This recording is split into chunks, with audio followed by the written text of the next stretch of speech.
আসসালামু আলাইকুম। Urmi kitchen blog চ্যানেলের পক্ষ থেকে সবাইকে স্বাগতম জানিয়ে শুরু করছি আমার আজকের নতুন ভিডিও। আশা করছি যে যেখান থেকে বসে আমার এই আজকের নতুন ভিডিওটি দেখছেন সবাই খুব ভালো আছেন আলহামদুলিল্লাহ। সকালে নাস্তা রান্না করার জন্য চলে আসলাম রান্নাঘরে। 2 রকমের ডাল দিয়ে তারপরে খিচুড়ি রান্না করব মুরগির মাংস দিয়ে। এখানে আমি ডাল চাল একসঙ্গে নিয়ে তারপরে ধুয়ে পরিষ্কার করে রেখে দেব। আর এখন আমি মুরগির মাংসটাকে সমস্ত মশলা উপকরণ দিয়ে ভালো করে নেড়েচেড়ে কষিয়ে আমি মুরগির মাংস দিয়ে ভালো করে কষিয়ে নিচ্ছি। সামান্য পরিমাণে পানি দিয়ে কষিয়ে নেওয়ার পর এখন আমি ধুয়ে রাখা চাল ডাল দিয়ে ভালো করে এখন নেড়েচেড়ে কষিয়ে নেব। সকালে রান্নাটা আমাকে খুব তাড়াহুড়ো করেই তো করে নিতে হয়, যেহেতু ওদের প্রাইভেট এবং স্কুল থাকে, যার কারণে সকালবেলায় উঠে আগে আমি রান্নার কাজটা সেরে নিই। আর পরবর্তীতে বাকি যে কাজগুলো আছে সেই কাজগুলো করে নেওয়ার চেষ্টা করি।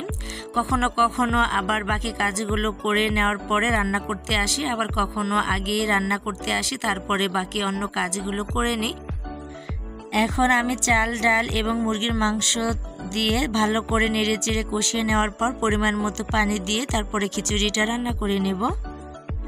প্রতিদিনের মতো আমার সকল প্রিয় আপু ভাইয়াদেরকে মনে করিয়ে দিচ্ছি এবং রিকোয়েস্ট করে নিচ্ছি, ভিডিওর শুরুতে যারা লাইক দিতে ভুলে গেছেন প্লিজ ছোট করে একটা লাইক দিয়ে দিবেন। আর আমার আজকের ভিডিওটি যদি কোনো অংশ ভালো লেগে যায় অবশ্যই সাবস্ক্রাইব করে পাশে থাকার বেল আইকনের অল অপশনটি প্রেস করে আমার পাশে থেকে যাবেন। রান্না বান্না কমপ্লিট করে নিয়েছি আর এখন আমরা খেতে বসে পড়েছি। ওদেরকে খেতে দিয়ে দিচ্ছি, ঐশীও খেয়ে নেবে আর শশীও খেয়ে নেবে। 2 বোন একসঙ্গেই প্রাইভেট পড়ে তারপরে স্কুল করতে যাবে। তো আমি খুব তাড়াহুড়ো করেই ওদের খাবারটা বেড়ে দিচ্ছিলাম। এখন খাওয়া দাওয়া করে ওরা চলে যাবে আর আমি খেয়ে দিয়ে তারপরে আমার বাকি কাজগুলো করে নেব। আজ ভিডিওটি আমি কাইনমাস্টার দিয়ে এডিট করেছি, আমার অনেক কষ্ট হয়েছে। সব সময় তো ক্যাপকাট দিয়ে আমি ভিডিও এডিটিং করি, তো আজ কাইনমাস্টার দিয়ে ভিডিও এডিট করতে গিয়ে আমার অনেক কষ্ট হয়েছে। জানি না আজকের ভিডিওটি আপনাদের কাছে কেমন লেগেছে। যদি ভালো লাগে অবশ্যই কমেন্ট করে আমাকে জানাবেন যে আপনাদের কাছে কেমন লেগেছে আজকের ভিডিওটি। কিছুদিন ধরে আমি বাড়িতে একাই আছি বাচ্চাদের নিয়ে, মানে আমার বড় ভাসুর এবং বড় জা ঢাকায় গিয়েছেন আর ছোট জা গিয়েছেন তার বাবার বাড়ি, তার মা অসুস্থ, মা অসুস্থ তাই দেখতে গিয়েছে।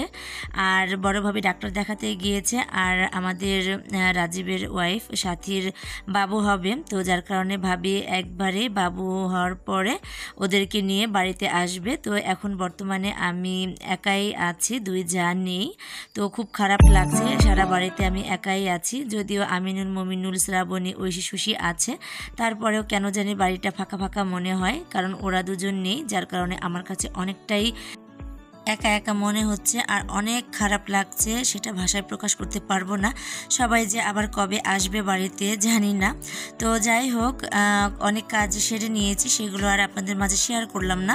ছাদে চলে আসলাম, অনেকগুলো আম পেকে আছে, তো কিছু আম পাড়ার জন্যই ছাদে এসেছি। আর আম গাছে অনেক সুন্দর আম পেকে থাকা দেখলে না অনেক ভালো লাগে, মনটাও ভালো লাগে।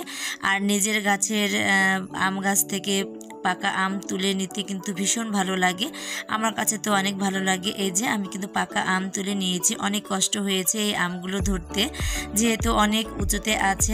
গতবার তো আপনাদের ভাইয়া আম পাড়ার জন্য, আমরা তো ঠুসি বলি, তো সেটা বানিয়ে দিয়েছিল, ওটাতে করেই আম পেড়েছিলাম, তো অনেক সহজ হয়েছে। আর এবার তো আপনাদের ভাইয়া বাড়িতেই আসতে পারতেছে না, তো ছুটি হচ্ছে না, যার কারণে তিনি আসতে পারতেছে না।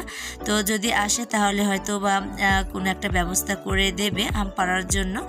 আর এই যে কত সুন্দর আমগুলো পেকে আছে, তো আমি এই আমটা হাত দিয়েই ধরতে পারছি, তো এই হাত দিয়েই কিন্তু আমগুলো তুলে নিচ্ছি গাছ থেকে, অনেক ভালো লাগছে আমার কাছে।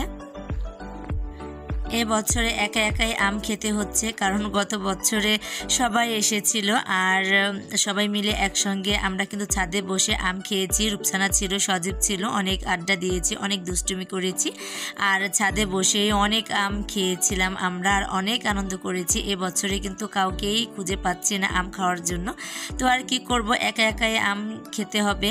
আর আমগুলো কিন্তু অনেকগুলো আম পাখিতে খেয়ে ফেলেছে, তো ওদেরও তো খেতে ইচ্ছে করে, কি কেয়ার করার, ওরা একদম গাছে বসে বসে আমগুলো খেয়ে তারপরে খোসাগুলো ফেলে দেয়।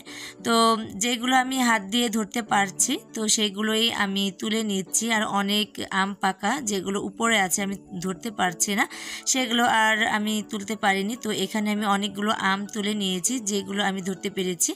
আর সকাল হলেই না একদম আমগুলো অনেক পড়ে যাবে, তখন আমি আমগুলো তুলে নেব। আর আম কুড়াতে আমার কাছে তো ভীষণ ভালো লাগে, যখন ঝড় বৃষ্টি হয় তখন কিন্তু আম কুড়াতে অনেক ভালো লাগে আমার কাছে। আমি আর শশী এখন ছাদে বসে অনেকগুলো আম খেয়ে নিচ্ছি। তো আমার কাছে তো অনেক ভালো লাগছে, আর এই গাছের আমগুলো অনেক মিষ্টি। তো আম খাওয়া তো শেষ হলো, বাকি কিছুটা কাজও করে নিয়েছি। আর এখন রাতে চলে এসেছি, গ্যাসের চুলায় রান্নাটা করে নিচ্ছি। রাতের খাবারের জন্য বিরিয়ানি রান্না করব। তো এখানে আমি মুরগির মাংস ভালো করে সমস্ত মশলা উপকরণ দিয়ে আমি কষিয়ে নিচ্ছি, রাইস কুকারে দিয়ে দিয়েছি যেন তাড়াতাড়ি হয়ে যায়। তো আমি এখানে এই যে বিরিয়ানিটা রান্না করে নিয়েছি। আমি পরবর্তীতে গ্যাসের চুলায় পাতিলের চালটাকে ভালো করে তেলের মধ্যে ভেজে নিয়ে তারপরে মুরগির মাংসটাকে দিয়ে আমি পরিমাণ মতো পানি দিয়ে বিরিয়ানিটা রান্না করে নিয়েছি। সেটা কীভাবে যেন স্কিপ হয়ে গেছে, আপনাদের সঙ্গে শেয়ার করতে পারলাম না। তো যাই হোক, বিরিয়ানি রান্নাবান্না তো কমপ্লিট, এখন আমরা খেয়ে নিচ্ছি আর এখানেই বিদায় নিয়ে নিচ্ছি আপনাদের কাছ থেকে। সবাই ভালো থাকবেন, সুস্থ থাকবেন। আসসালামু আলাইকুম।